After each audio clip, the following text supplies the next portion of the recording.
Oh, g'day folks. I got tagged to make a video on one tool survival by another YouTube user whose name's going to be down the bottom, and his channel's down the bottom as well, and I thank him for tagging me. I can't remember his name, and I'm in the middle of nowhere and I can't get it now, so it's too late. That was poor preparation on my part, but the video was one tool survival. Now, I've seen a lot of these videos, and I'm sure a lot of people have, and seen a lot of good things there, like you know, knives, a knife here. Some people have big knives and some have little knives, and I'm a fan of the little cheapy Mora. I think they're fantastic, nice and light. Do I need that for survival? No, I like this for bushcraft. When I go out in the bush, I'm about living in the bush, not surviving. I don't want to just survive, I want to thrive. So a knife like this can come in handy, but I've spent my whole life practicing different things, using stone tools, making stone tools and so forth, and I'm really confident that I could do without a knife.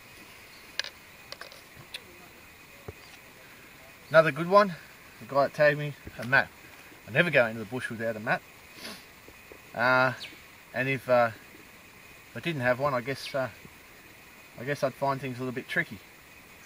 But I don't think I'd die. I think I would still survive. I know water runs downhill and I can go and find some, and that's not going to be the end of me. I know how to find north without it. I like this. This is great stuff. This is dental floss. It's a great fibre to use for making shelters, building yabby traps, doing all sorts of things that's really good for bushcraft. But if I didn't have it, I think I could manage. I can certainly spin fibres. I know the plants in my area that I can use to make fibres, including bark fibres, which I'll be doing some demonstrations on, as a matter of fact, later on today. But nice to have, yes. Survival, no. Nice to have a shelter, and the importance of a shelter can't be underestimated. But you can build a shelter, and if you have a look at these cliff lines and the sandstone country where I live around here, there's plenty of places, plenty of caves where you can find a nice sheltered cave where you'll be quite comfortable for the night. You might not be comfortable, you're certainly not going to die, you're going to live. We'll get back to that thing again. What is survival? Well, survival is when death is imminent.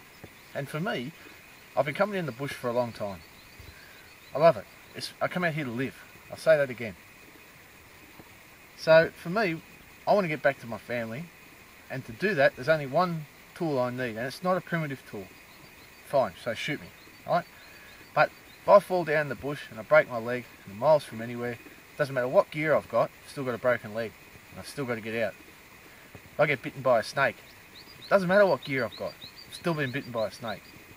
If I get bitten by a funnel web spider, they're all over this place, I've still been bitten by a spider, I'm going to die. What's going to save me? Well, there's only one tool in my book that's going to save me in that situation, and it's this. It's my last resort. Got a little aerial on the back here. I pop that aerial up, sends a GPS signal up within 5 minutes. Within 5 minutes, normally within 1 minute, it's received by the search and rescue people down in Canberra, and they'll come and get me.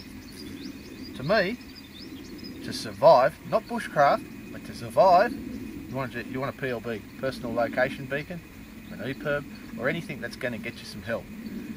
Because I know people say survival skills, but once you've got over the survival aspect of it, those skills are just bushcraft. It's just about living in the bush. The Aboriginal people lived in this bush for 40,000 years, and they didn't have shelters like we have shelters. They didn't have knives like we have knives. They didn't have maps. They had good knowledge, excellent knowledge. And so that's another tool that you need to exploit, and you need to use, and that's your brain. You need to learn as much as you can about the bush and the areas where you live, and you need to apply that knowledge as regularly as possible. We'll be out here for 3 days exploring this part of the world, and in the distance way over here where the mountains are all blue, we'll be spending 5 days exploring that by the end of the week. So we get out, we do things, and we live in the bush. To survive though, use your brain, your mind, your resourcefulness, and something to get help if you do cock up, because the Aboriginals didn't have that, and obviously that would have been a lethal situation for them. So that's my video, so shoot me for it, and I'll tag some more people up and put their names up here on the screen or down there, and yeah, thanks very much.